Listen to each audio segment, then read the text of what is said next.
ದೇವರ ವಾಕ್ಯ ಯೋಹಾನರು ಬರೆದ ಶುಭ ಸಂದೇಶ 8ನೇ ಅಧ್ಯಾಯ 32ನೇ ವಚನದಲ್ಲಿ ಯೇಸು ಸ್ವಾಮಿ ಹೇಳ್ತಾರೆ, ನೀವು ಸತ್ಯವನ್ನ ಅರಿತುಕೊಂಡಾಗ ಮಾತ್ರವೇ ನಿಮಗೆ ಸ್ವತಂತ್ರ ಸಿಗುವಂಥದ್ದು.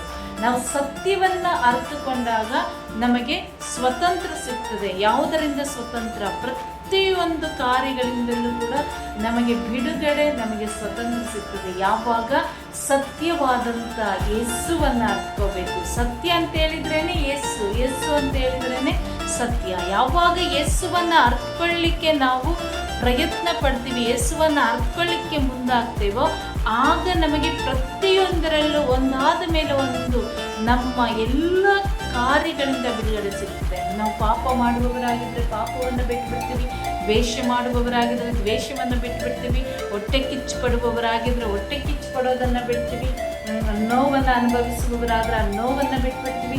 ಹೀಗೆ ಪ್ರತಿಯೊಂದರಿಂದ ಹಂತವಾಗಿ ನಾವು ಪ್ರತಿಯೊಂದರಿಂದ ನಾವು ಬಿಡುಗಡೆಯನ್ನು ಪಡೆದುಕೊಳ್ತೀವಿ. ಯಾವಾಗ ಯೇಸುವನ್ನ ಅರಿತುಕೊಂಡಾಗ, ಸತ್ಯವನ್ನ ಅರಿತುಕೊಂಡಾಗ, ಆ ಸತ್ಯ ನಮಗೆ ಸ್ವತಂತ್ರವನ್ನ ತಂದುಕೊಡುತ್ತದೆ. ಹಾಗಾಗಿ ಯೋಹಾನರು ಬರೆದ ಶುಭ ಸಂದೇಶ 17ನೇ ಅಧ್ಯಾಯದಲ್ಲಿ 3ನೇ ವಚನವನ್ನ ನಾವು ನೋಡುವಾಗ ಅಲ್ಲೂ ಕೂಡ ಯೇಸು ಸ್ವಾಮಿ ಸ್ಪಷ್ಟವಾಗಿ ಹೇಳ್ತಾರೆ, ಏಕೈಕ ದೇವರಾದ ನಿಮ್ಮನ್ನ ನೀವು ಕಳಿಸಿಕೊಟ್ಟಂತ ಯೇಸು ಕ್ರಿಸ್ತರನ್ನ ಅರಿತುಕೊಳ್ಳುವಂಥದ್ದು ನಿತ್ಯ ಜೀವ ಎಂಬುದಾಗಿ. ಇದು ಯಾವಾಗ ಯೇಸು ಸ್ವಾಮಿ ಹೇಳ್ತಾರೆ ಅಂತ ಹೇಳಿದ್ರೆ, ತನ್ನ ಶಿಷ್ಯರಿಗಾಗಿ, ತಾನು ಆರಿಸಿಕೊಂಡಂತ ತನ್ನ ಜೊತೆಗಿರುವ ಮಕ್ಕಳಿಗಾಗಿ ಪ್ರಾರ್ಥನೆ ಮಾಡುವಾಗ, ತಂದೆಯಾದ ದೇವರಲ್ಲಿ ಅವರು ಪ್ರಾರ್ಥನೆ ಮಾಡುವಾಗ ಹೇಳುವಂತ ಮಾತಿದು. ನನ್ನ ಮಕ್ಕಳು ಹೇಗೆ ಸ್ವತಂತ್ರವನ್ನು ಪಡ್ಕೊಳ್ತಾರೆ ಅಂತ ಹೇಳಿದ್ರೆ, ಹೇಗೆ ನಿತ್ಯ ಜೀವವನ್ನು ಪಡೆದುಕೊಳ್ತಾರೆ ಅಂತ ಹೇಳಿದ್ರೆ, ಅವರು ಮೊದಲು ನಿಮ್ಮನ್ನ, ತಂದೆಯಾದ ದೇವರನ್ನ, ಏಕೈಕ ದೇವರಾಗಿರುವಂಥ ನಿಮ್ಮನ್ನ, ಆಮೇಲೆ ನಿಮ್ಮನ್ನ ಆದಮೇಲೆ, ತಂದೆಯಾದ ದೇವರನ್ನ ಆದಮೇಲೆ ನೀವು ಕಳಿಸಿಕೊಟ್ಟ ಏಕೈಕ ನಿಜ ದೇವರಾದ ನಿಮ್ಮನ್ನ ನೀವು ಕಳಿಸಿಕೊಟ್ಟ ಯೇಸು ಕ್ರಿಸ್ತರನ್ನ ಅರಿತುಕೊಳ್ಳುವಂಥದ್ದು. ನಿಮ್ಮನ್ನು ಅರಿತುಕೊಂಡು ಮತ್ತೆ ಅವರು ನನ್ನನ್ನು ಅರಿಬೇಕು. ನನ್ನನ್ನು ಅರ್ಥಾಗಲೇ ಅವರು, ನಮ್ಮಿಬ್ಬರನ್ನ ಅರಿತುಕೊಂಡಾಗಲೇ ಅವರಿಗೆ ನಿತ್ಯ ಜೀವ. ಅಂದರೆ ಯೇಸು ಸ್ವಾಮಿ ಬಗ್ಗೆ ನಾವು ಏನು ಅರ್ಥಕೋಬೇಕು? ಅವರು 100ಕ್ಕೆ 100ರಷ್ಟು ದೇವರು, 100ಕ್ಕೆ 100ರಷ್ಟು ಮನುಷ್ಯರು. ಆ ದೇವರು ಮನುಷ್ಯರಾದರು, ಮನುಷ್ಯರಾಗಿ ನಮ್ಮ ಮಧ್ಯದಲ್ಲಿ ವಾಸ ಮಾಡಿದ್ರು. ಆ ವಾಸ ಮಾಡಿದಂಥ ದೇವರು ನಮಗಾಗಿ ಜೀವವನ್ನು ಕೊಟ್ಟರು. ಜೀವವನ್ನು ಕೊಟ್ಟು 3ನೇ ದಿನದಲ್ಲಿ ಅವರು ಪುನರುತ್ಥಾನರಾದರು. ಪುನರುತ್ಥಾನರಾಗಿ ಅವರು 40ನೇ ದಿನದಲ್ಲಿ ಮೋಕ್ಷಕ್ಕೆ ಆರೋಹಣರಾದರು. ಮೋಕ್ಷಕ್ಕೆ ಆರೋಹಣ ಆಗಿ 40ನೇ ದಿನದಲ್ಲಿ ಮತ್ತೆ ಅವರು ಆತ್ಮಸ್ವರೂಪಿಯಾಗಿ ಒಂದು ನಮಗೆ ಶಕ್ತಿಯಾಗಿ, ನಮಗೆ ವರವಾಗಿ ಇಂದಿಗೂ ಅವರು ನಮ್ಮ ಜೊತೆಯಲ್ಲಿ ಜೀವಿಸ್ತಾ ಇದ್ದಾರೆ ಎಂಬ ಸತ್ಯವನ್ನು ನಾವು ಅರಿತುಕೊಳ್ತೇವೆ. ಯಾವಾಗ ಈ ಸತ್ಯವನ್ನು ನಾವು ಅರಿತುಕೊಳ್ತೇವೋ, ಯೇಸು ಕ್ರಿಸ್ತರ ಮುಖಾಂತರ ನಾವು ಎಲ್ಲದರಿಂದಲೂ ಬಿಡುಗಡೆ ಹೊಂದಿಕೊಳ್ತೀವಿ. ಪಾಪದಿಂದ, ಶಾಪದಿಂದ, ಪ್ರತಿಯೊಂದರಿಂದ ನಾವು ಬಿಡುಗಡೆ ಹೊಂದಿಕೊಳ್ತೀವಿ. ನಾವು ರೋಗದಲ್ಲಿದ್ದರೆ ಆರೋಗ್ಯವನ್ನು ಪಡೆದುಕೊಳ್ತೀವಿ, ಶಾಂತಿಯನ್ನು ಕಳೆದುಕೊಂಡಿದ್ದರೆ ಸಮಾಧಾನವನ್ನು ಪಡೆದುಕೊಳ್ತೀವಿ, ನಾವು ಕಷ್ಟದಲ್ಲಿದ್ದರೆ ಆ ಕಷ್ಟಗಳಿಂದ ಬಿಡುಗಡೆಯನ್ನು ಪಡೆದುಕೊಳ್ತೀವಿ. ಹೀಗೆ ನಾನಾ ರೀತಿಯಲ್ಲಿ ನಮ್ಮನ್ನು ಏನು ಬಾಧಿಸಲ್ಪಡ್ತಾ ಇದೆಯೋ, ನಮಗೆ ಏನು ವೇದನೆಯನ್ನು ಕೊಡ್ತಾ ಇದೆಯೋ, ಅದೆಲ್ಲದರಿಂದ ನಾವು ಬಿಡುಗಡೆಯನ್ನು ಹೊಂದ್ಕೋಬೇಕು ಅಂತ ಹೇಳಿದರೆ ನಾವು ಸತ್ಯವನ್ನು ಅರಿತುಕೋಬೇಕು. ಸತ್ಯ ಅಂತ ಹೇಳಿದರೆ ಯೇಸುವನ್ನ ಅರಿತುಕೊಳ್ಳುವಾಗ ಆ ಯೇಸುವಿನ ನಾಮದ ಶಕ್ತಿಯ ಪ್ರಭಾವದಿಂದ, ಆ ಕೃಪೆಯಿಂದ ನಾವು ಎಲ್ಲದರಿಂದಲೂ ಪ್ರತಿಯೊಂದರಿಂದಲೂ ಬಿಡುಗಡೆಯನ್ನು ಸಂಪೂರ್ಣವಾಗಿ ನಾವು ಪಡೆಯುವಂಥ ಮಕ್ಕಳಾಗಿದ್ದೀವಿ. ಅದಕ್ಕಾಗಿ ಯೇಸು ಸ್ವಾಮಿ ನಮಗೆ ಸ್ಪಷ್ಟಪಡಿಸ್ತಾರೆ, ನೀವು ಅರಿತುಕೊಳ್ಳದೆ ಹೋದರೆ, ನೀವು ಯೇಸು ಸ್ವಾಮಿಯನ್ನ ನಾವು ಅರಿತುಕೊಳ್ಳದೆ ಹೋದರೆ, ಸತ್ಯವನ್ನ ಅರಿತುಕೊಳ್ಳದೆ ಹೋದರೆ ಮತ್ತೆ ನಾವು ನಮ್ಮ ಪಾಪಗಳಲ್ಲೇ ಸತ್ತು ಹೋಗ್ತೀವಿ. ಅರಿಯದೆ ಹೋದ್ರೆ ನಮ್ಮ ಪಾಪಗಳಲ್ಲಿ ನಾವು ಸತ್ತು ಹೋಗ್ತೀವಿ. ಆದರೆ ಇಬ್ರಿಯರಿಗೆ ಬರೆದ ಪತ್ರ ಅಧ್ಯಾಯ 10 ವಚನ 26ರಲ್ಲಿ ಸಂತ ಪೌಲರು ಇಬ್ರಿಯರಿಗೆ ಹೇಳ್ತಾರೆ, ನೀವು ಸತ್ಯವನ್ನ ಅರಿತವರಾದ ಮೇಲೂ, ನಾವು ಸತ್ಯವನ್ನ ಅರಿತವರಾದ ಮೇಲೂ ಬೇಕಾಗಿ ಪಾಪ ಮಾಡುತ್ತಲೇ ಇದ್ದರೆ ಪಾಪ ಪರಿಹಾರಕ್ಕೆ ಇನ್ನು ನಮಗೆ ಬೇರೆ ಯಾವ ಬಲಿಯೂ ಇರುವುದಿಲ್ಲ. ಈಗಾಗಲೇ ತಮ್ಮ ಒಬ್ಬನೇ ಒಬ್ಬ ಮಗನಾಗಿರುವಂಥ ಯೇಸು ಕ್ರಿಸ್ತರನ್ನ ತಂದೆಯಾದ ದೇವರು ಪ್ರೀತಿಯಿಂದ ನಮ್ಮೆಲ್ಲರಿಗಾಗಿ ಅವರು ಲೋಕಕ್ಕೆ ದಾರಿ ಎರೆದಿದ್ದಾರೆ. ನಮ್ಮ ಒಬ್ಬೊಬ್ಬರಿಗಾಗಿ ದಾರಿ ಎರೆದಿದ್ದಾರೆ. ಯೇಸು ಕ್ರಿಸ್ತರು ನಮ್ಮ ಒಬ್ಬೊಬ್ಬರಿಗಾಗಿ ರಕ್ತವನ್ನು ಸುರಿಸಿದ್ದಾರೆ, ಗಾಯಗೊಂಡಿದ್ದಾರೆ, ಅವಮಾನ ಪಟ್ಟಿದ್ದಾರೆ. ಪ್ರತಿಯೊಂದನ್ನು ಪಟ್ಟು ಅವರು ನಮಗೋಸ್ಕರ ಎಲ್ಲದಕ್ಕಿಂತ ಮಿಗಿಲಾಗಿ ತಮ್ಮ ಪ್ರಾಣವನ್ನೇ ಒಪ್ಪಿಸಿಕೊಟ್ಟು ನಮ್ಮೆಲ್ಲ ಪಾಪಗಳನ್ನು ಅವರು ಸುರಿಸಿದಂಥ ಅವರ ರಕ್ತದಿಂದ ನಮ್ಮನ್ನು ಸಂಪೂರ್ಣವಾಗಿ ಶುದ್ಧೀಕರಿಸಿದ್ದಾರೆ. ಆದ್ದರಿಂದ ನಾವು ಪಾಪ ಮಾಡಿದ ಮೇಲೆ ಆ ಪಾಪವನ್ನು ನಾವು ಬಿಟ್ಟು ಬಿಡಲಿಕ್ಕಾಗಿ ಪ್ರಯತ್ನ ಪಡಬೇಕು. ಒಮ್ಮೆ ನಮಗೆ ಅದು ತಪ್ಪು ಎಂಬುದಾಗಿ ಗೊತ್ತಾದಾಗ, ಅದು ಪಾಪ ಎಂಬುದಾಗಿ ನಮ್ಮ ಅರಿವಿಗೆ ಬಂದಾಗ ನಾವು ಆ ಪಾಪವನ್ನು ಬಿಟ್ಟು ಬಿಡಲು ಪ್ರಯತ್ನಿಸಬೇಕು. ಹಂತವಾಗಿ ನಾವು ಮಾಡ್ತಾ ಇರುವಂಥ ಎಲ್ಲ ಕೆಟ್ಟ ಕಾರ್ಯಗಳನ್ನು ಬಿಟ್ಟು ಬಿಡಬೇಕು. ಎಲ್ಲ ಪಾಪದಿಂದ ನಾವು ದೂರ ಆಗಬೇಕು. ಅದಕ್ಕಾಗಿ ಸಂತ ಪೌಲರು ಎಫೆಸಿಯರಿಗೆ ಹೇಳ್ತಾರೆ, ಪ್ರಿಯರಿಗೆ ಬರೆದ ಪತ್ರ 26 ನಾವು ಕೇಳಿಸಿಕೊಂಡ ಹಾಗೆ ನಾವು ಸತ್ಯವನ್ನು ಅರಿತವರಾದ ಮೇಲೂ ಕೂಡ ಬೇಕು ಅಂತೇಳಿ ಮಾಡಿದ್ದನ್ನೇ ಮಾಡ್ಕೊಂಡು ಬಂದರೆ ಬೇರೆ ಯಾವ ಬಲಿಯೂ ಇನ್ನು ಇರೋದಿಲ್ಲ. ಮತ್ತೆ ಯಾವ ಬಲಿಗಾಗಿ ದೇವರು ಯಾರನ್ನ ಕೂಡ ಕಳಿಸಿಕೊಡಲ್ಲ. ನಮ್ಮ ಒಬ್ಬನೇ ಒಬ್ಬ ಪುತ್ರನಾಗಿರುವಂಥ ಯೇಸು ಕ್ರಿಸ್ತರನ್ನ ಈಗಾಗಲೇ ಅವರು ನಮಗಾಗಿ ದಾರಿ ಎರೆದಾಯಿತು. ನಮಗೋಸ್ಕರ ಯೇಸು ಕ್ರಿಸ್ತರು ಜೀವವನ್ನು ಕೊಟ್ಟಾಯಿತು. ನಮಗೋಸ್ಕರ ಅವರು ಶಿಲುಬೆಯ ಮೇಲೆ ನೇತಾಡಿದ್ದಾಯಿತು.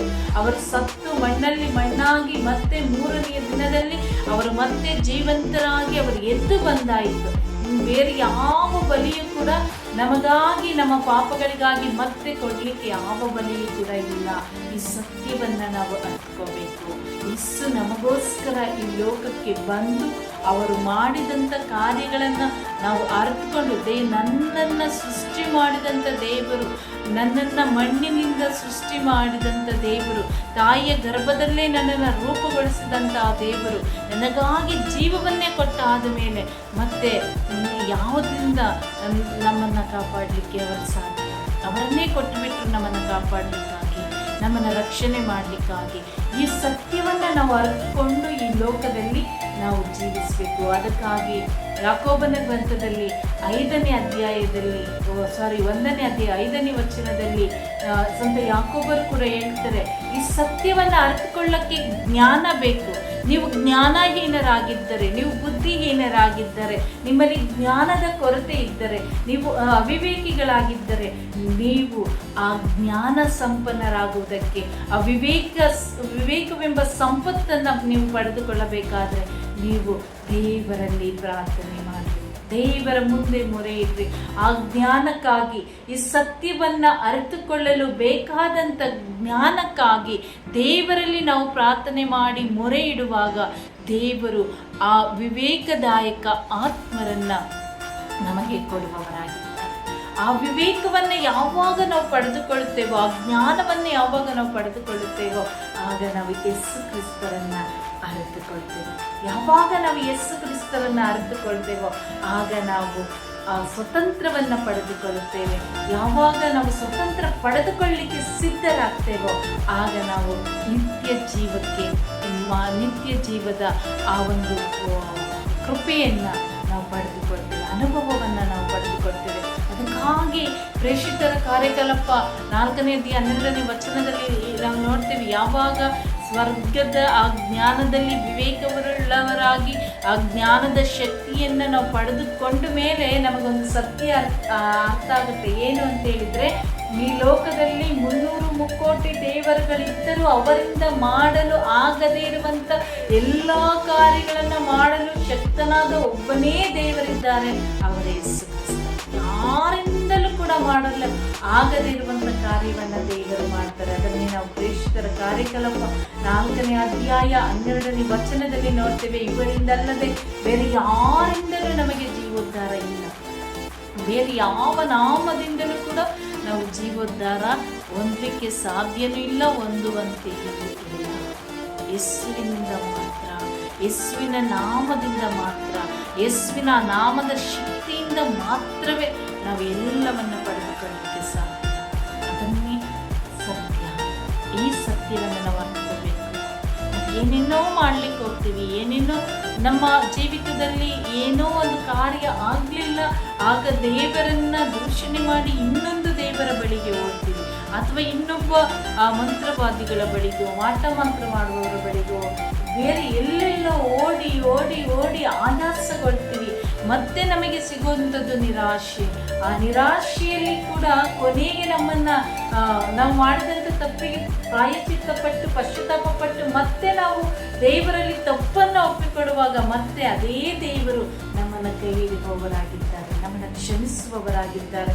ನಮ್ಮನ್ನು ಅಂಥ ಒಂದು ಎಲ್ಲ ಬಿಕ್ಕಟ್ಟುಗಳಿಂದ ಬಿಡುಗಡೆ ಮಾಡಿ ಆ ಪಾಪದ ದುರ್ಮಾರ್ಗದಿಂದ ನಮ್ಮನ್ನು ಬಿಡಿಸಿ ನಮಗೆ ನಿತ್ಯ ಜೀವವನ್ನು ಕರುಣಿಸುವಂಥ ದೇವರಾಗಿದ್ದಾರೆ. ಅದರಿಂದ ಯೇಸು ಸ್ವಾಮಿ ಹೇಳ್ತಾರೆ, ನನ್ನ ಬಳಿಗೆ ಬಂದಂಥ ಯಾರನ್ನ ಕೂಡ ನಾನು ತಳ್ಳಿ ಬಿಡುವುದಿಲ್ಲ. ಈ ಸತ್ಯವನ್ನು ನೀವು ಅರ್ಥಕೋಬೇಕು. ಯೆಶಾಯ ಪ್ರವಾದಿ ಗ್ರಂಥದಲ್ಲೂ ಕೂಡ ದೇವರು ಹೇಳ್ತಾರೆ, ಕಣ್ಣೀರಿಡುತ್ತಾ ನನ್ನಿಂದ ದೂರ ಹೋದವರು ಮತ್ತೆ ಅವರು ನನ್ನ ಬಳಿಗೆ ಪ್ರಾರ್ಥಿಸುತ್ತಾ ಬರುವಂತೆ ನಾನು ಮಾಡುತ್ತೇನೆ ಎಂಬುದಾಗಿ. ಕಣ್ಣೀರಿಡುತ್ತಾ ಹೋದವರು ಮತ್ತೆ ಪ್ರಾರ್ಥನೆ ಮಾಡಿ ಪ್ರಾರ್ಥಿಸುವ ಮಕ್ಕಳಾಗಿ ಮತ್ತೆ ಅವರು ನನ್ನ ಬಳಿಗೆ ಬರುವಂತೆ ನಾನು ಮಾಡ್ತೀನಿ ಅಂತ ಹೇಳಿ ಯೇಸು ಸ್ವಾಮಿ ಹೇಳುವಂಥದ್ದು. ಅಂದರೆ ಒಂದು ಸಾರಿ ಯೇಸು ಕ್ರಿಸ್ತರನ್ನ ಅರ್ಥಕೊಂಡ ಮೇಲೆ ಬೇಕು ಅಂತೇಳಿ ನಾವು ಮಾಡಿದ್ದನ್ನೇ ಮಾಡ್ತಾ ಹೋದರೆ ಬೇರೆ ಯಾವ ಬಲಿ ಇಲ್ಲ.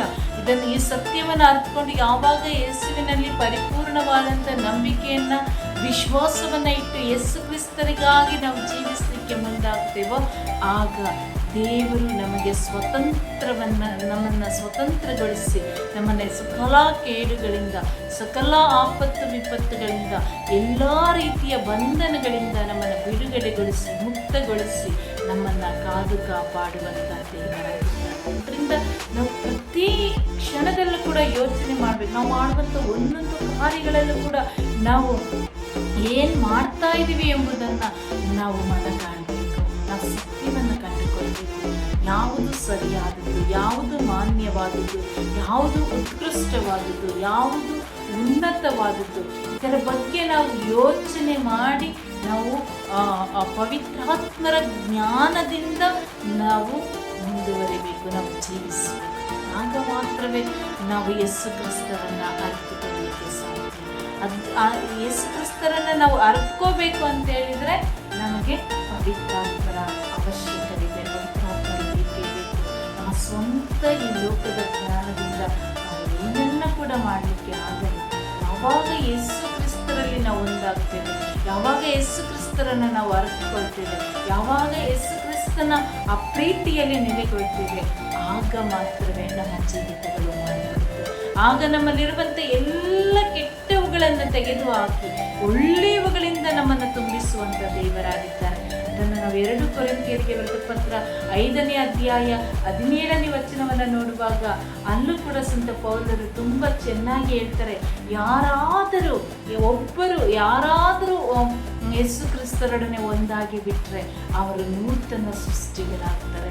ಅವರು ಹಳೆಯದೆಲ್ಲ ಅವರ ಜೀವಿತದಲ್ಲಿ ಏನೇನು ಯೇಸು ಕ್ರಿಸ್ತರನ್ನು ಅರ್ಥಕೊಳ್ಳುವವರೆಗೆ ಅವರ ಜೀವಿತದಲ್ಲಿ ಏನೆಲ್ಲ ಹಳೆಯ ಆ ಒಂದು ಕಾರ್ಯಗಳು ಇದ್ವು, ಸಮಸ್ಯೆಗಳು ಇದ್ವು, ಆ ಒಂದು ಪಾಪಗಳು ಇದ್ವು, ಏನೆಲ್ಲ ಅವರ ಅನುಭವಿಸ್ತಾ ಇದ್ರು, ಎಲ್ಲದರಿಂದ ಅವರು ಬಿಡುಗಡೆ ಹೊಂದ್ಕೋಬೇಕು ಅಂದರೆ ಅವರು ಮೊದಲು ಯೇಸು ಕ್ರಿಸ್ತರಲ್ಲಿ ಒಂದಾಗಬೇಕು, ಯೇಸು ಕ್ರಿಸ್ತನ ಪ್ರೀತಿಯಲ್ಲಿ ನೆಲೆಗೊಳ್ಳಬೇಕು.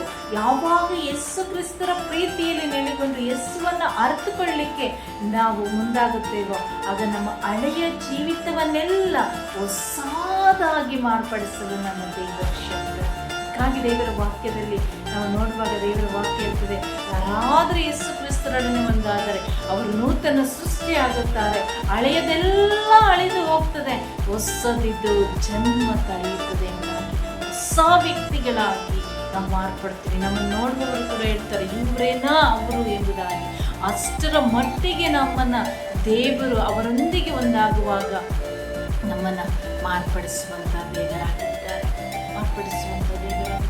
38 ವರ್ಷ ಆ ಬೆಸ್ತಾಯಿದ ಕೊಳದ ಬಳಿಯಲ್ಲಿ ಮಲಗಿದಂಥ ಆ ಒಂದು ಸಹೋದರ ಯುವಕ ಯೇಸು ಸ್ವಾಮಿ ಬಿಡುಗಡೆ ಕೊಟ್ಟ ಮೇಲೆ ಅವನನ್ನು ದೇವಾಲಯದಲ್ಲಿ ಎಷ್ಟೋ ಜನ ನೋಡಿ 38 ವರ್ಷದಿಂದ ರೋಗದಿಂದ ಮಲಗಿದ್ದವನು ಇವನೇನ ಇಷ್ಟು ಬೇಗ ಚೆನ್ನಾಗಿ ಆಗ್ಬಿಟ್ನ ಅನ್ನುವಂಥ ಮಟ್ಟಿಗೆ ಅವನನ್ನು ನೋಡಿದ್ರು.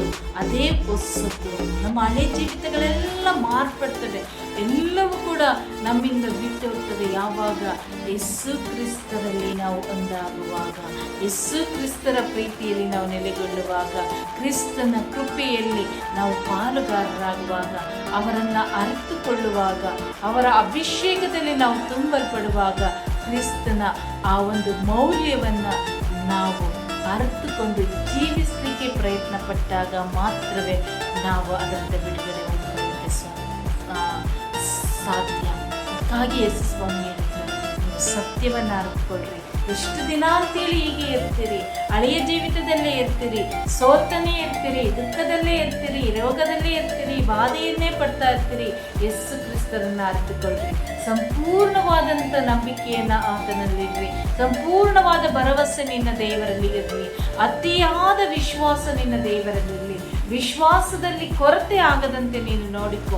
ಯಾವಾಗ ನಿನ್ನ ವಿಶ್ವಾಸದಲ್ಲಿ ಕೊರತೆ ಇಲ್ಲದಂತೆ ನೀನು ನೋಡಿಕೊಳ್ತೀಯೋ ಆಗ ನೀನು ಈ ಲೋಕವನ್ನು ಜಯಿಸ್ತೀಯ. ಈ ಲೋಕವನ್ನು ಜಯಿಸಲಿಕ್ಕೆ ನಮ್ಮಿಂದ ಸಾಧ್ಯ ಇಲ್ಲ. ನಮ್ಮೊಳಗಿರುವಂಥ ಯೇಸು ಕ್ರಿಸ್ತರಿಂದ ಮಾತ್ರವೇ ಸಾಧ್ಯ. ದೇವರು ನಮಗೆ ಪ್ರದಾನ ಮಾಡಿರುವಂಥ ಪರಿಶುದ್ಧಾತ್ಮರು ನಮ್ಮ ಜೊತೆಯಲ್ಲಿದ್ದಾಗ ಮಾತ್ರವೇ ನಾವು ಈ ಲೋಕವನ್ನು ಜಯಿಸಲಿಕ್ಕೆ ಸಾಧ್ಯ. ಆದ್ದರಿಂದ ಪ್ರತಿಯೊಂದು ಸಮಯದಲ್ಲೂ ಕೂಡ ನಾವು ಪರಿಶುದ್ಧಾತ್ಮರಿಗೆ ಪ್ರೇರಿತರಾಗಿ, ಪರಿಶುದ್ಧಾತ್ಮರಿಂದ ತುಂಬಲ್ಪಟ್ಟೆ ನಾವು ಪ್ರಾರ್ಥನೆ ಮಾಡಬೇಕು. ನಾವು ಕೇಳುವುದು ಏನು ಎಂಬುದಾಗಿ ನಮಗೆ ಅರಿವಾದಾಗ ಮಾತ್ರವೇ ಆ ಪ್ರಾರ್ಥನೆಗೆ ಫಲ ಸಿಗುವುದು. ನಾವು ನಂಬಬೇಕು, ನಾವು ಭರವಸೆ ಇಡಬೇಕು. ಇದಾಗತ್ತೆ, ನನ್ನ ದೇವರು ಇದನ್ನು ನನ್ನ ಜೀವಿತದಲ್ಲಿ ಮಾಡ್ತಾರೆ, ನನ್ನ ದೇವರಿಂದ ಎಲ್ಲ ಸಾಧ್ಯ, ಆ ದೇವರನ್ನು ಹೊರತುಪಡಿಸಿ ಬೇರೊಂದು ದೇವರಿಂದ ಇದು ಮಾಡಲಿಕ್ಕೆ ಸಾಧ್ಯನೇ ಇಲ್ಲ ಎಂಬುದಾಗಿ ಯಾವಾಗ ನಾನು ನಂಬುತ್ತೇನೋ ಆಗ ಆ ನಂಬಿಕೆ ನನ್ನನ್ನು ಬಲಪಡಿಸುವಂಥದ್ದಾಗಿದೆ. ಆ ನಂಬಿಕೆಯಲ್ಲಿ ನಾನು ಜೀವಿಸುವಾಗ ಆ ನಂಬಿಕೆ ನಮ್ಮನ್ನು ಮುನ್ನಡೆಸುವಂಥದ್ದಾಗಿದೆ. ಆದ್ದರಿಂದ ನಾವು ದೇವರನ್ನು ನಂಬೋಣ, ಯೇಸುವನ್ನು ನಂಬೋಣ. ನಮಗೆ ಬೇರೆ ಬೇರೆ ಬೇರೆ ಬೇರೆ ದೇವರುಗಳು ಇಲ್ಲ. ನಮಗೆ ಒಬ್ಬರೇ ದೇವರು, ಅವರೇ ಯೇಸು ಕ್ರಿಸ್ತರು. ಅವರೇ ಮಾನವರಾಗಿ ಲೋಕಕ್ಕೆ ಆಗಮಿಸಿ ಬಂದವರು, ಅವರೇ ನಮಗಾಗಿ ಲೋಕದಲ್ಲಿ ಜೀವಿಸಿದವರು, ಅವರೇ ನಮಗೆ ಕ್ರಿಸ್ತನ ಪ್ರೀತಿ, ತಂದೆಯಾದ ದೇವರ ಪ್ರೀತಿಯನ್ನು ನಮಗೆ ತೋರ್ಪಡಿಸಿದವರು, ಅವರೇ ನಮಗಾಗಿ ಚಿತ್ರಹಿಂಸೆ ಬಾಧೆಗಳನ್ನು ಅನುಭವಿಸಿದವರು, ಅವರ ನಮಗಾಗಿ ಈ ಲೋಕದಲ್ಲಿ ಪ್ರಾಣಾರ್ಪಣೆಯನ್ನು ಮಾಡಿದವರು, ಮತ್ತೆ ನಮ್ಮೆಲ್ಲರಿಗೋಸ್ಕರ ಮತ್ತೆ ಜೀವಂತರಾಗಿ ಎದ್ದು ಬಂದವರು. ಈ ಸತ್ಯವನ್ನು ಅರ್ಥಕೊಂಡವರಾದ ಮೇಲೇನೆ ನಮಗೆ ಬಿಡುಗಡೆ ಸಿಗುವ. ಯಾವಾಗ ಯೇಸು ಕ್ರಿಸ್ತರನ್ನು ನಾವು ಅರ್ಥಕೊಳ್ಳಿಕ್ಕೆ ಪ್ರಯತ್ನ ಪಡ್ತೇವೆ, ಪುಟ್ಟ ಪುಟ್ಟ ಹೆಜ್ಜೆಗಳನ್ನಿಡುವಾಗ ಆ ಹೆಜ್ಜೆಗಳಲ್ಲೇ ದೇವರು ನಮ್ಮನ್ನು ಮುನ್ನಡೆಸುವವರಾಗಿದ್ದಾರೆ. ಕ್ರಿಸ್ತನ ಪ್ರೀತಿಯನ್ನು ನಾವು ಅರ್ಥಕೊಂಡಾಗ ಮಾತ್ರವೇ ನಮಗೆ ಸ್ವತಂತ್ರ ಸಿಗುವಂಥದ್ದು. ಆ ಸ್ವತಂತ್ರವನ್ನು ಪಡೆದುಕೊಂಡೇ ನಾವು ಜೀವಿಸಬೇಕು. ಈ ಲೋಕದಲ್ಲಿ ಬೇರೆ ಯಾರು ಕೊಡುವಂಥ ಸ್ವತಂತ್ರದಿಂದಲೂ ನಮಗೆ ತೃಪ್ತಿ ಸಿಗಲ್ಲ, ಸಮಾಧಾನ ಸಿಗಲ್ಲ.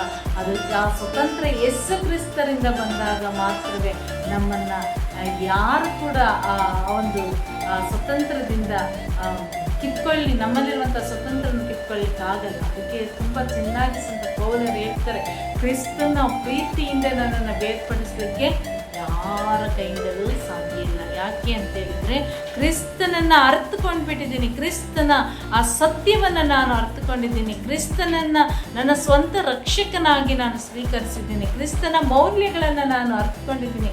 ಆದ ಕಾರಣ ಕ್ರಿಸ್ತರು ನನಗೆ ಏನನ್ನು ಕಲಿಸಿಕೊಟ್ಟಿದ್ದಾರೋ ಅದನ್ನೇ ನಾನು ಮಾಡ್ತಾ ಇರುವಾಗ ನನ್ನನ್ನು ಕ್ರಿಸ್ತನ ಪ್ರೀತಿಯಿಂದ ಬೇರ್ಪಡಿಸಲಿಕ್ಕೆ ಯಾರ ಕೈಯಿಂದಲೂ ಸಾಧ್ಯವಿಲ್ಲ. ಈ ಸತ್ಯವನ್ನು ಅರ್ಥಕೋಬೇಕು. ಕ್ರಿಸ್ತನ ಪ್ರೀತಿಯಿಂದ ನಮ್ಮನ್ನು ಯಾರು ಬೇರ್ಪಡಿಸ್ಲಿಕ್ಕಾಗಲ್ಲ. ಆ ಪ್ರೀತಿಯಲ್ಲಿ ನಾವು ನೆಲೆಗೊಂಡು ಜೀವಿಸುವಂತೆ ಕ್ರಿಸ್ತರು ನಮ್ಮನ್ನು ಮುನ್ನಡೆಸಲಿ ಎಂಬುದಾಗಿ ನಾವು ಪ್ರಾರ್ಥಿಸುತ್ತಾ ಸತ್ಯವಂತ ಮಕ್ಕಳಾಗಿ ಸತ್ಯ ದೇವರನ್ನು ಅರ್ಥಕೊಂಡು ಜೀವಿಸೋಣ.